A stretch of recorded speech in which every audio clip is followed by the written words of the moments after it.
In, the sun cast a golden glow over the dining table, where Alex and Lila sat sharing their usual weekend breakfast.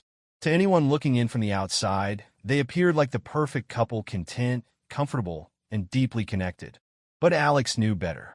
He had noticed the changes in Lila.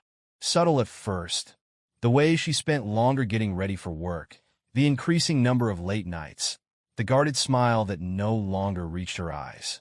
For months, he had pushed the thoughts aside, chalking them up to stress or the natural ebb and flow of a long marriage. But now, sitting across from her as she scrolled absent-mindedly through her phone, Alex felt the distance between them like a chasm. "Hey," he said softly, trying to catch her attention. She looked up, startled, as if she had forgotten he was there. "You've been distracted lately," Alex said, forcing a smile. "Everything okay?" Lila hesitated, her fingers hovering over the edge of her coffee cup. "Yeah, of course. Work's just been a lot." Alex nodded, pretending to accept her answer. But the nagging feeling in his chest refused to be silenced. That evening, Alex suggested dinner at their favorite Italian restaurant. He hoped that some time away from their routine might rekindle the spark that seemed to be fading. Lila agreed, though her enthusiasm felt forced. As they sat in the warm, cozy ambience of the restaurant, Alex noticed her fidgeting. She kept glancing around the room, her fingers nervously twisting the edge of her napkin. Finally, she spoke. "Alex, I've been thinking," she began, her voice measured but shaky. He set down his glass of wine, his heart tightening at her tone. "What's on your mind?" Lila hesitated, then took a deep breath. "Maybe we need to try something different, to bring back the spark." Alex blinked, thrown off by her words. "Different? What do you mean?" She shifted uncomfortably, avoiding his gaze. "Like giving each other a little freedom. Just one night. No strings, no judgment. A chance to, explore." The air seemed to leave the room. Alex stared at her, struggling to process what he had just heard. "You want a free pass?" "It's not like that," Lila said quickly, her voice rising defensively. "It's not about not loving you. It's just a little fun, a way to feel alive again." Alive? The word cut through Alex like a knife. Wasn't their life enough for her? Hadn't he given her everything? His time, his energy, his love? "Lila," he said quietly, his voice trembling. "If that's really what you want, we'll talk about it later." Her relief was almost palpable. She smiled, reaching for his hand. "Thank you, Alex. I knew you'd understand." But as they left the restaurant, Alex's mind was already racing, formulating the beginnings of a plan. The days following Lila's shocking suggestion passed in a haze for Alex. While Lila appeared lighter, almost buoyant, as though the weight of voicing her desires had lifted her spirits, Alex found himself sinking deeper into despair. Every moment they shared felt hollow, a cruel parody of the life they had once built together. At breakfast, Lila hummed softly as she spread butter on her toast, her tone cheerful. "I've been thinking we should redo the living room," she said, glancing up at Alex. "Maybe some new furniture? A fresh start." Alex, sipping his coffee, forced a smile. "Sure, whatever you want." But inside, his thoughts churned. A fresh start? Was this how she framed her betrayal? A redecoration to mask the cracks she'd placed in their foundation? As the weeks went on, Lila's demeanor changed.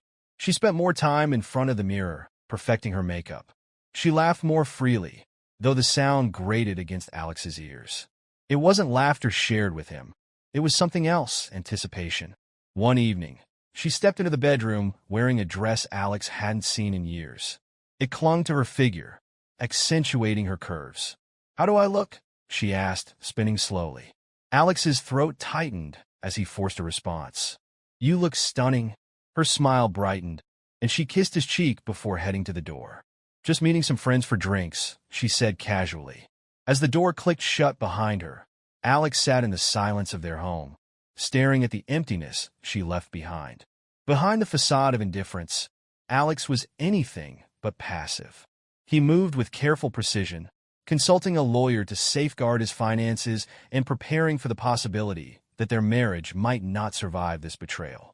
He began transferring cherished personal items, family heirlooms, important documents to Rick's house.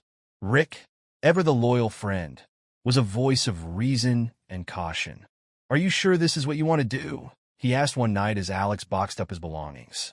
Alex's jaw tightened. "She treated my trust like it was disposable, Rick. I can't let her get away with this." Rick nodded, but remained hesitant. "Just don't lose sight of who you are, Alex. Revenge can burn you, too."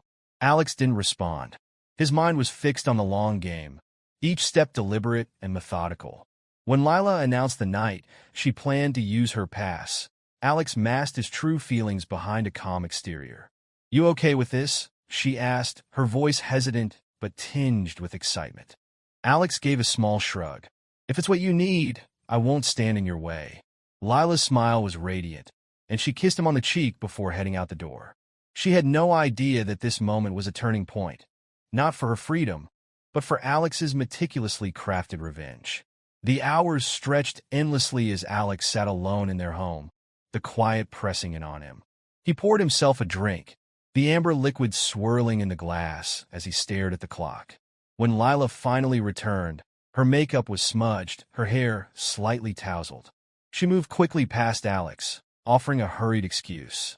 "It was just dinner. Nothing serious," she said over her shoulder. Alex didn't respond. He simply watched her retreat to the bedroom, his silence speaking volumes. The next morning, Lila was unusually affectionate, kissing Alex's cheek and bringing him coffee in bed. "We should plan a trip together," she said brightly. "Just the two of us?" Alex smiled faintly, masking the storm brewing inside him.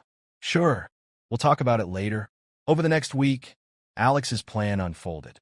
He met with mutual acquaintances, subtly planting seeds of doubt about his and Lila's relationship. He dropped hints about moving forward and finding someone who valued trust. The rumors spread quickly, and Alex knew it was only a matter of time before Lila heard them. One afternoon, he posted a carefully curated photo on social media, a picture of himself with a colleague, her smile warm and inviting. The caption read, "Grateful for second chances. Trust means everything." The reaction was immediate. Lila's messages flooded his phone, each one more frantic than the last. When Alex finally agreed to meet Lila, he chose the same restaurant where she had first suggested the free pass. Lila arrived looking frail, her face pale from sleepless nights. She sat across from Alex, her hands trembling. "I've made mistakes," she began softly, "but I know we can fix this." Alex's expression remained unreadable as he slid an envelope across the table. "What's this?" Lila asked, her voice shaky. "Open it," Alex said evenly. Her hands trembled as she unfolded the papers inside. Her eyes widened as she read the words separation agreement. "Alex, no," she whispered. "This isn't what I want." Alex's gaze was steady, his tone cold. "You wanted freedom, Lila. Now you have it." Lila sat in the bedroom they had shared for years, clutching the separation agreement with trembling hands. The words blurred through her tears as reality sunk in. Alex was serious. He wasn't bluffing. He wasn't angry in the way she had expected. His calm demeanor made it all the more devastating. For the first few days, she clung to denial.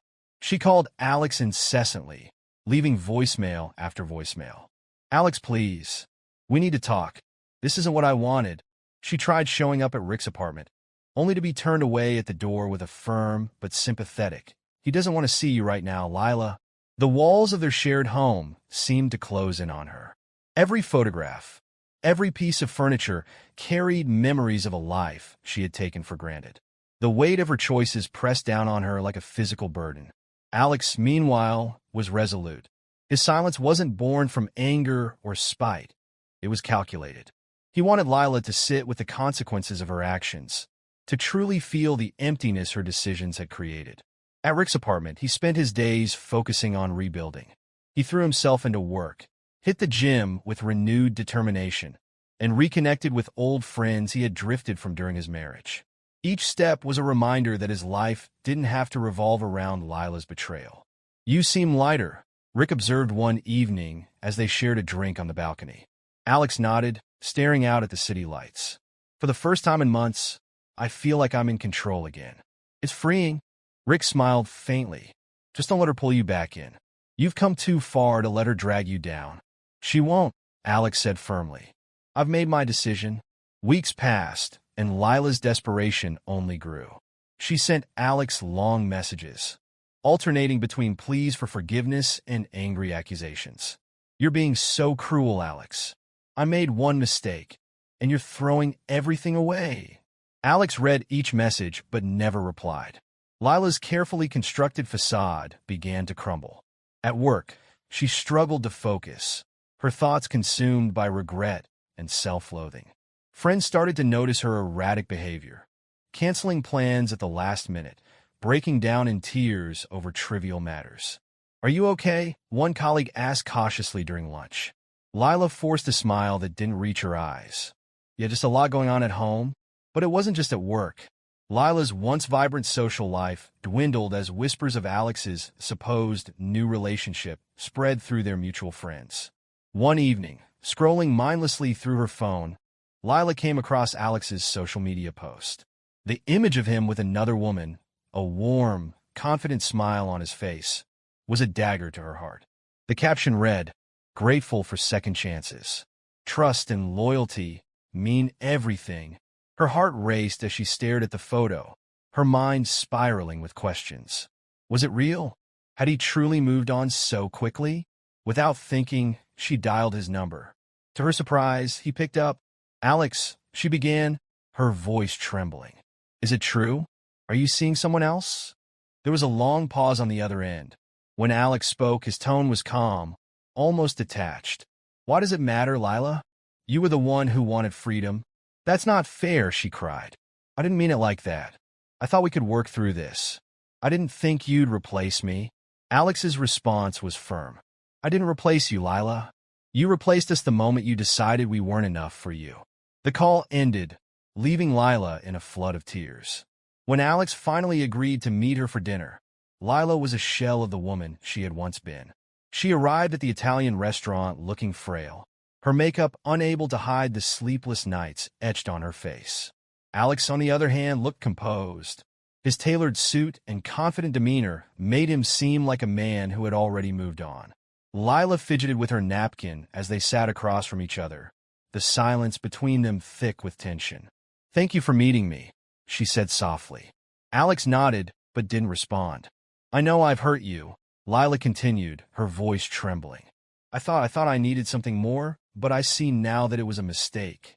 I don't need freedom, Alex. I need you." Alex leaned back in his chair, his expression unreadable. "Do you know what I needed, Lila?" he asked. "I needed loyalty. I needed a partner who respected the life we built together. But you decided that wasn't enough." Tears welled in Lila's eyes. "I was wrong. I know that now. Please, Alex, just give me one more chance. I'll do whatever it takes to fix this." Alex reached into his pocket and pulled out an envelope, sliding it across the table. "What's this?" Lila asked, her hands trembling as she opened it. "Consider my answer," Alex said calmly. Her eyes widened as she read the legal document inside. "You're divorcing me?" "You wanted freedom, Lila," Alex said, his voice steady. "Now you have it." Lila broke down, her sobs echoing in the restaurant. But Alex stood, adjusting his jacket with a finality that left no room for argument. "This is your free pass," he said quietly. "A free pass to move on without me." With that, he walked away, leaving her alone to face the consequences of her choices. For Alex, the weeks that followed were transformative. He finalized the sale of their home, signed the divorce papers, and closed the chapter on his life with Lila. He poured his energy into rebuilding, taking on new projects at work, traveling to places he had always dreamed of, and exploring hobbies he had long neglected.